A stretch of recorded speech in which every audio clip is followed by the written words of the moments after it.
Drop, you can't ignore it. I'm transforming now these cars and planes. I'm always boarding. Just out touring down in Charlotte like I play for Hornets. Happy Tuesday. How's everybody doing on this beautiful day after Memorial Day? This is TFG Sports Show. I'm your sports host, Kendrick. I hope you all are having a terrific Tuesday, Taco Tuesday, or most likely a leftover Tuesday, because I'm sure you guys had the grills popping yesterday, got a lot of leftovers. You got to let me know what you got left. You got some ribs, you got some brisket, you got some chicken, got some hot dogs, you got some bratwurst, got some hot links. You got to comment and let me know what you got left over. Rashawn Grant, thank you for popping in, my good friend. Thanks for joining. We'll get ready to talk a little sports, but let me know, how was your Memorial Day and what you got left? You got any leftovers you want to share with me? What's going on, Brother Lamar? Appreciate you as always.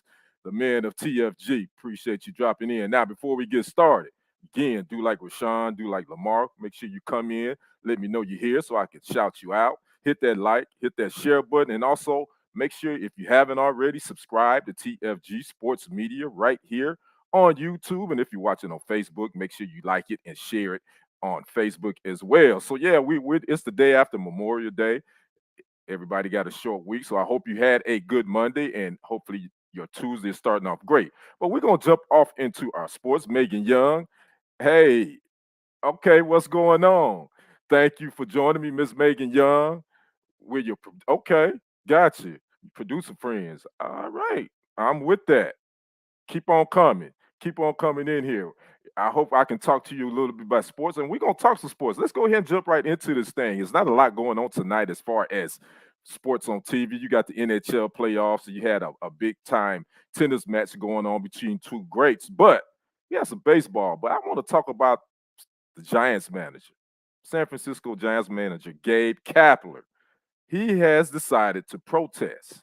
He's saying that he will not come out of the dugout for the national anthem because of the shooting that happened in Uvalde, Texas, and other issues far as gun control is happening in this country. Now, the kicker to this is the actual San Francisco Giants played a game yesterday, and he decided to come out for the national anthem on yesterday because he felt that it would be disrespectful to the day, to Memorial Day, and to those veterans that have given their lives. Now, my thing is, you either in or you out.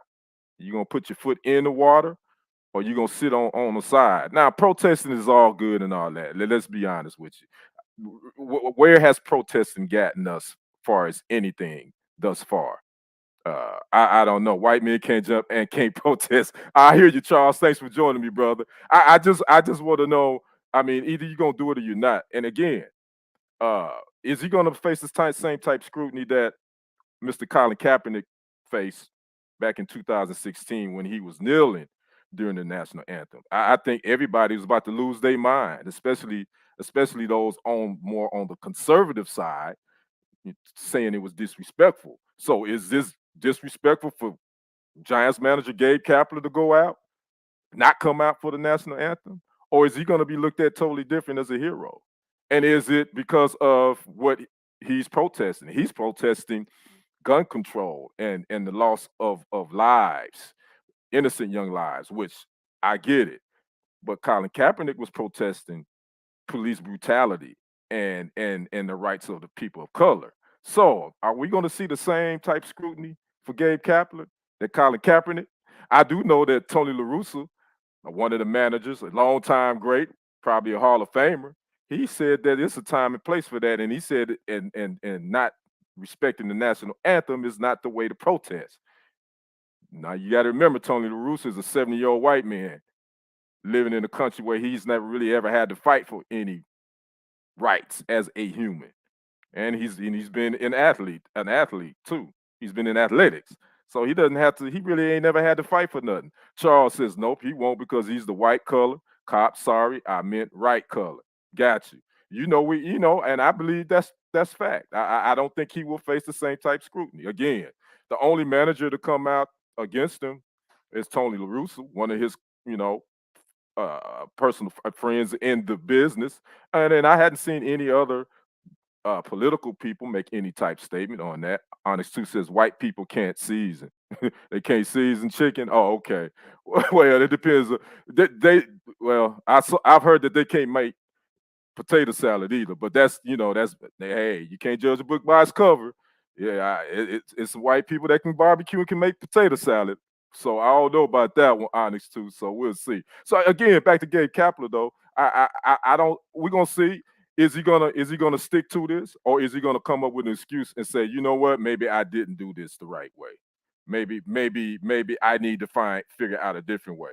And he also wrote on his personal blog that a long 800-word essay about the reason why he decided to do it. He said the country isn't as good as he's not feeling real good about this country right now, and he felt like we needed to take a stand. And again, I'm all for taking a stand. I just want to know if protesting is the way to go, and then who's to say what's the right and wrong way to protest? That was the issue with Colin Kaepernick. He did it the right way, according to a military vet that told him kneeling would be the best way to do it rather than sitting. This guy's going, Kapler is not coming out. And he's a former Texas Ranger, too. Gabe Kapler, former Texas Rangers, former professional baseball player. I believe he won a World Series, I want to say, with the Red Sox, I think, as a player. So Kapler said he's going to continue. He didn't say how long. Now, here's the thing. He didn't say how long he was not going to come out for the national anthem. He just said he's going to do it. So we're going to see how long this lasts and will there be changes, because we know changes aren't going to start with not coming out for the national anthem, which is cool, but changes are going to start in Washington.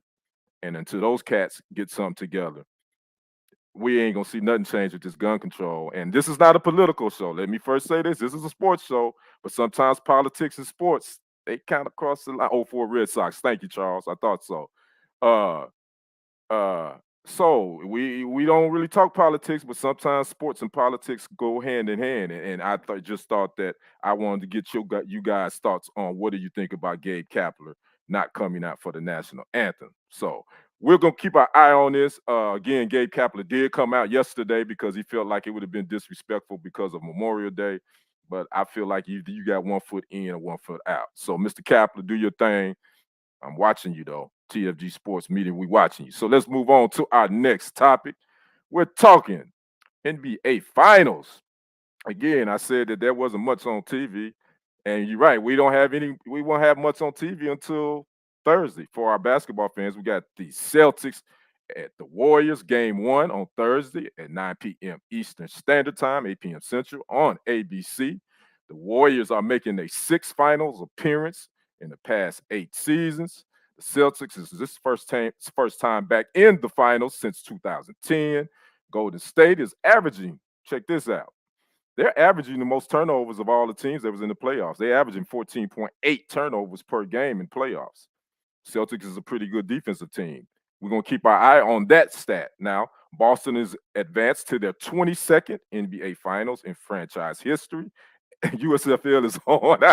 You know what, Charles? Yeah, bro, I've tried to watch it. I can't. I can't do it. It doesn't keep me interested. Charles said, "Go Boston." Boston. Speaking of Boston, they advanced to their 22nd NBA Finals in franchise history, looking for an NBA record 18th title. I believe the Lakers.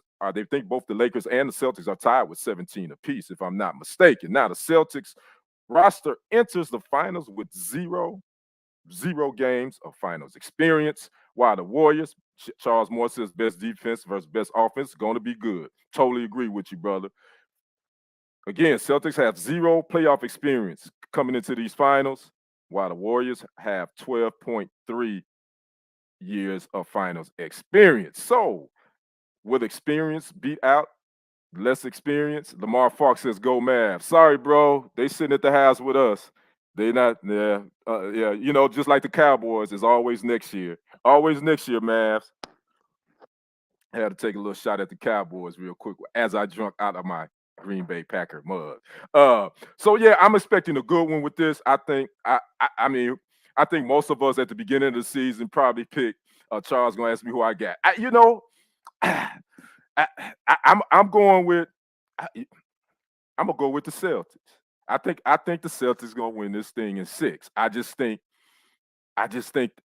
they defensively they can do some things better defensively than the Warriors. Uh, and I think the key is Jalen Brown and Jason Tatum. They becoming one of the top young tandems in the league, or they are. And Marcus Smart, I think he's still a little banged up, but if he's at least 80%, he's definitely gonna have his hands full because they probably gonna have him on our guy Stephen Curry. But right now, I'm leaning toward the Celtics in six. I'm leaning toward the Celtics in six. I just think the Celtics they've went through some wars in that Eastern Conference, man. They went through the Nets, went through the Bucks, went through the Heat.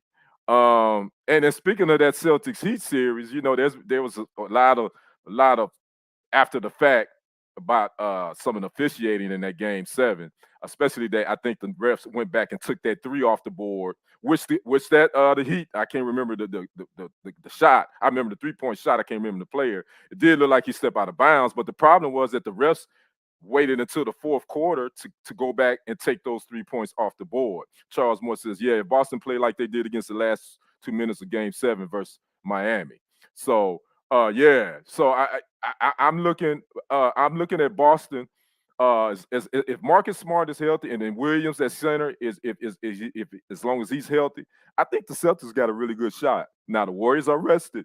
You know, by the time they play game one on Thursday, that the Warriors would have been and had a week off. So uh I think this is gonna be a good one. We got the Story franchise against Boston and the Warriors, you know, again, they trying to win what? They trying to win their fifth one. Am I right? They trying to win their fifth one, I believe. Fourth one. Trying to win their fourth one, I believe. So they trying to make some history. And you know, let's talk about the both coaches. Celtics first year head coach, Emo Udoka, and I think I butchered his name. First year on the bench. My bad, I meant they got to play better, meaning Boston. Yeah, got you. I knew what you meant, Charles. Shantae says, hey, I have no dog in the fight. It's going to be a nice series. I agree, Shantae. Thanks for dropping in, Shantae. What you cook for Memorial Day? I'm asking people what y'all got leftovers. Got some barbecue left. Charles, 4 and 6 years. Thank you, Charles. So they going for their yeah, they're going for their fourth one, I get, or fifth one. So you know, let's talk the head coaches. You know, Steve Kerr and Emi Udoka. They got one thing in common. They both were on the bench for Greg Popovich in San Antonio. You know, Udoka, like I say, hopefully I ain't butchering his name. He's turned out to be that guy. You know, he was on the Brooklyn Nets bench last season. Celtics decided to bring him on, and I think he's brought that no nonsense, tough attitude with him to Boston. I think if you look at their team, they have that personality. Rashawn Grant says everyone hit the thumbs up. Thank you, Rashawn. Appreciate you, brother. I'm a pescatarian laughing like we had fried fish and sides. That sounds good to me. I'm cool with that. Something different. That's cool. All right. So I hope you had a good. I'm sure it was good. I'm sure you put your foot in it, Shante. I don't know if you got any leftovers, but I'm sure fried fish ain't really good the second day. So I get it. But anyway, so yeah, so coaching is gonna be a key in this as well. I think you saw Duka. He was able to make those changes, those adjustments in those series, you know, with the Celtics had. He got a ring as a Spurs assistant. Right, right. Like I say, both of them come up from that Popovich tree. You know, Steve Kerr was on the bench with Popovich too and played for Pop a couple of years back in the day. So who that has the edge? I mean, I think you probably would give it to Kerr. Fried fish blocker. Charles, you crazy. There were no leftovers, so gotcha. All right, all right. Next time, I guess I need to put my order in early, Shantae. Gotcha. So yeah, so I'm really looking forward to this series. Celtics versus Warriors. Let's just talk about them. You know, there's no reason to be talking about the Brooklyn Nets. There's no reason to be talking about the Lakers. There's no reason to be talking about they ain't here. Ain't no reason to be talking about that. Plus, he's engaged to Nia Long. Yeah, he winning. Yeah, he definitely winning with Nia Long. Yeah. So I can't wait. Again, tips off Thursday, 8 p.m. Central Standard Time, 9 p.m. Eastern Standard Time. The Warriors do have home court advantage. It does open up in the Bay. I wish TNT was working this because as Charles Barkley and the TNT crew, boy, them Warriors fans was giving it to Charles, boy. I sure hate that they not working it, but it's ESPN, ABC will be working this final. So I like to know who you guys got. I think Charles said he got Boston. Shantae said she ain't got no dog in the fight. Rashawn, who you got? Let me know who you got. Leave it in the comment section. And we're looking forward to a great series. And then also on a sad note, once this series is over, now we just got to wait for football to come back because after the NBA playoffs, all we got is baseball. But I'm not a big baseball fan, but you got something to watch. And we got the USFL. Anyway, all right, we moving on to our next topic. Let's go ahead and jump right into it. Rockets to the moon. Rashawn, the Rockets ain't in this play. All right, bro, but I got you. Rockets to the moon, so you ain't got a dog in the fight. Got you. Speaking of dog in the fight, let's talk about Gervonta Tank Davis. He retains his lightweight title. He dropped old Rolando Romero with a two-piece and a biscuit with 2:39 left of the sixth round. Again, Davis retains his WBA lightweight title. Man, you know what was funny about that? Oh, Romero was talking cash.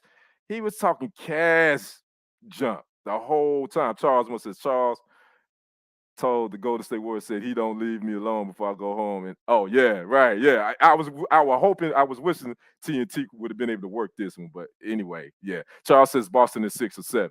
But back to Tank Davis, man. Tank Davis dropped over Rolando Romero with a counter left, and Tank said that he said he didn't even have a lot on it. He said basically Romero walked into it in the sixth round. Again, Davis retains his WBA lightweight title. And I think that shut old Romero up because he had a lot to say. I don't know if you guys got to see the pregame presser when they was on the stage. That boy is probably still dazed and confused somewhere. Yeah, man. Hey, and I think I got to give Charles more props on this. My brother Charles. I think when he hit him with that love, he went through the ropes. He was looking like Martin was when Thomas Hearns hit him with that right, and he was looking just like Martin. That was hilarious. So Tank Davis showed that why he is, he is that guy in the lightweight division. Tank Davis, he moves to 27-0, 25 KOs. Romero drops to 14-1 with 12 knockouts. Charles says Romero should be in concussion protocol after that punch. He should be, because that boy legs was wobbly, and he didn't know where he was. He probably thought the lights were out. Yeah, because his lights went out. And again, Davis said that he didn't even have a lot on that punch. He said he basically walked into it. Now, Davis was ahead on 2 cards, and Romero was ahead on 1 at that time, according to ESPN. That Davis was behind. Ahead on 2 cards, and Romero was up on 1 card. So I guess that if this fight with a little longer, I don't know, Romero might would have made it interesting. Charles says Davis is awesome. He ain't no Crawford. Ain't that right, Gibson? Yeah, his whole body was wobbly. Yeah, it was, Shantae. So now he's waiting, and let's talk about a little bit outside the fight. Davis is signed with Mayweather Promotions. Looks like this was his last fight with Mayweather Promotions, according to some things that I've seen. He talked to Brian Custer and just talked about that. As far as Tank Davis, it says it's time for him to take control of his own career and move ahead. So, according to some reports, this was Davis's last fight under Mayweather Promotions. So, next is going to be interesting to see where he goes. Now, Davis, who will he face next? I was reading today, possibly the winner of the Cambage Jr. and Haney fight in a unification bout, which that happens next week, and that happens in Australia. Shantae says must have been his family on that card he was winning on because okay, Shantae, so you were surprised that he was even ahead on 1 card. Davis versus Garcia. Let's make it happen. All right. That sounds good to me too, Charles. But again, like I was saying, I read earlier that possibly he could be fighting either the winner of Cambosis Jr. or Haney, which fight next week in a unification bout of lightweight division in Australia. So I like to see Davis and Garcia too. Um, Again, where's Davis going? Who's going to promote it? Because again, I think he said that this was his last fight with Mayweather. So who is he going to go with? Shante Gibson says Crawford is good, Charles, but I still think Spence can beat him. I think that's going to be that's the one I'm really waiting on, and it's a toss up because Crawford is good. Crawford he's looking like he's on top of his game right now. Spence, he's looking like he's looking like that old Spence too. For me right now. If I had to pick one, it's a toss up. I think it's a toss up.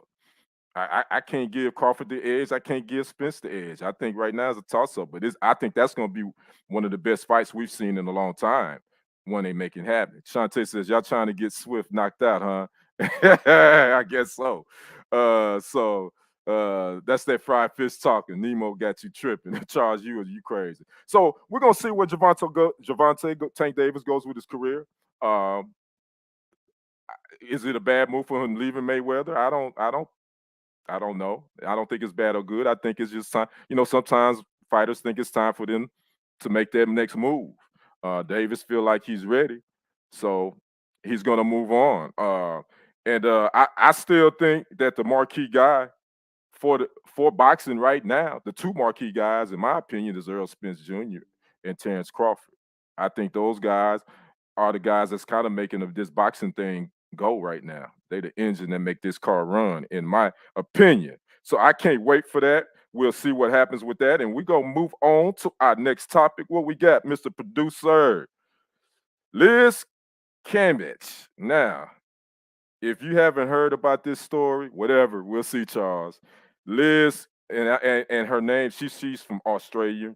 She's an Australian women's basketball player. She's playing currently in the WNBA with the Los Angeles Sparks, where a story came out a couple of days ago that during the Olympic trials in a scrimmage back in 2021, where she was playing for the Australian women's team. Charles says, yeah, David's well known now, so he can make his own way. I got you. Liz, Shante Gibson. Yeah, Shante, Liz. Makes you scratch your head. Well, a story came out, I want to say it was the Daily News, I believe, that allegedly during a Olympic scrimmage with the Nigerian women's national team, there was some physical play. Liz actually did elbow one of the Nigerian women players in the head. But the kicker to this is allegedly she called the Nigerian women's team monkeys, and they need to go back to their third world country. Now, this is all according to a report coming from the Daily News, and it's from anonymous for some of the players from the Nigerian women's team said they did hear Liz say that. And they said that it was despicable and they didn't understand why she would call them out like that. Yeah, Charles, she is tall glass of water. You got that right. And she said, one of the Nigerian women players said that that it was uncalled for. First of all, it was very physical with this scrimmage. I did see some video. She did throw an elbow, and she did really well. It was really physical. It was kind of a dirty play, in my opinion, from Liz Cambage. Now, Liz will respond the next day, according to this report, and said she apologized. Now, I don't know if she apologized for the physical play, the elbow she threw, or did she apologize for allegedly saying that the Nigerian women's team should go back to they were monkeys and they need to go back to their third world country. Now, that article did not make that clear. Now, what Liz, and when I did my story originally, I said she hasn't commented. We don't know. Liz never commented. Well, Liz did comment on yesterday, and according to Liz Cambage, she said that she denies ever saying that. She's saying that she never used the racist slur, and she did not tell them to go back to their third world country. Apologize, but you say you didn't say it. Bingo. Thank you, Shante. That was my next thing. Well, if you didn't say it, why did you apologize the next day after the alleged racist slurs? Now, I ain't the smartest man in the world, but I'm not apologizing for something I didn't do the next day. that doesn't make sense. Does that make would any Charles, Shante, Rashawn, would y'all apologize for something the next day that you didn't do? Lamar, would you? She obviously knows nothing about Nigeria. But you know what? Actually, she does, Lamar, because here's the kicker. Her father is Nigerian. So she's half Nigerian and her mother is from London, England. So that was the kicker too.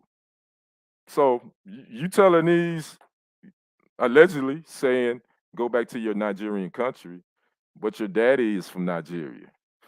So Shantae says, I'm not apologizing for something I didn't do, period. I concur. I agree.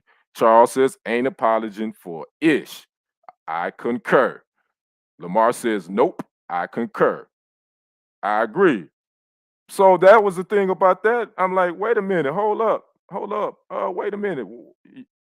Your daddy from Nigeria. Come on now, sis. But anyway, so all her WNBA players are her teammates are supporting. What in the self-hate is going on here? Thank you, Shantae.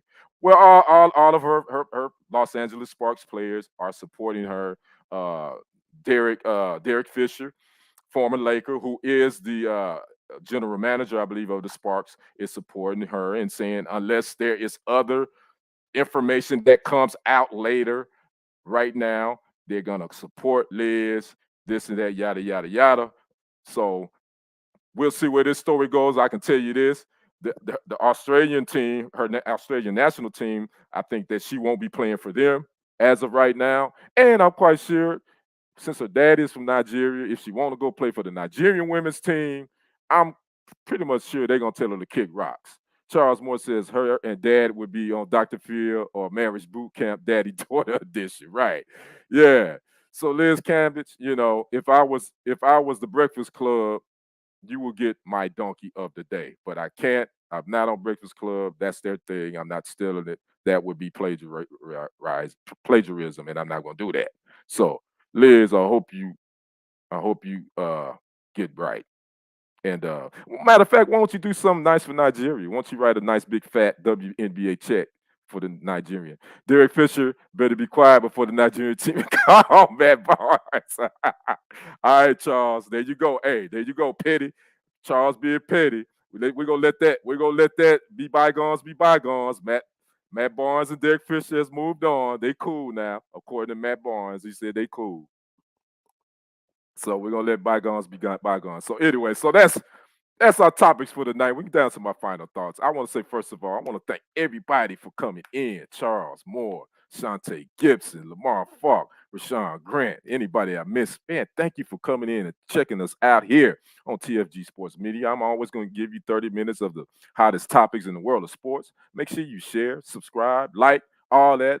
Tell your friends, tell your family and all that. And make sure you comment even after the show. Come in, make a comment. I definitely check the comments and try to respond to all of them. So my final thoughts is tonight, NBA Finals, man. Let's get it. Let's see what the Celtics got. Are they, the most storied franchise in one of the two outside of the Lakers? Those are two storied franchises in the league. Can the Celtics? Can they get another one? Can they win one since 2010? Can Emil Udoka win a championship in his first year as a head coach? And he's already winning, like Charles Moore said, with Nia Long. Or can the Warriors? Where would this be if Stephen Curry and the Warriors win? Where would this rank Stephen Curry? We always got these the GOATs. Where if he wins this one without Kevin Durant, where that one with Kevin Durant won with the Warriors, those two, how would that? What you think about that? Where would the Warriors rank when you talk about one of the all-time greatest teams if they win and beat the Celtics? So can't wait for the finals. Can't wait on Davis. See what he got next up. Also, my Gabe Kapler. Gonna see if he's gonna still stay in the dugout for the national anthem. I think it's just a symbolic thing. I don't think you're gonna see any changes, Gabe Kapler. But if you think so, do what you do. I want to see if these politicians are gonna call you out like they was calling out Colin Kaepernick when he was kneeling for racial injustices and police brutality against people of color. We'll see on that. And Liz Cambage, again, I guarantee you won't be getting any welcome home cards from Nigeria. So anyway, That's my show tonight. Again, I'm your sports guy, Kendrick. Again, thanks for joining me, you guys. Again, you can catch me here every Tuesday night at 6:30 p.m. I hope you enjoy the rest of your evening. And until next Tuesday, this has been TFG Sports, and I'm out. We'll talk to you next Tuesday. Deuces. That money clip us now, the new now looks like. Whoa, upgrade her diamonds, now her girlfriends are like. Whoa, whoa, whoa, whoa, whoa. I hit record a drop, you can't ignore it. I'm transforming now these cars and planes, I'm always boarding. Just out touring down in Charlotte like I play for Hornets.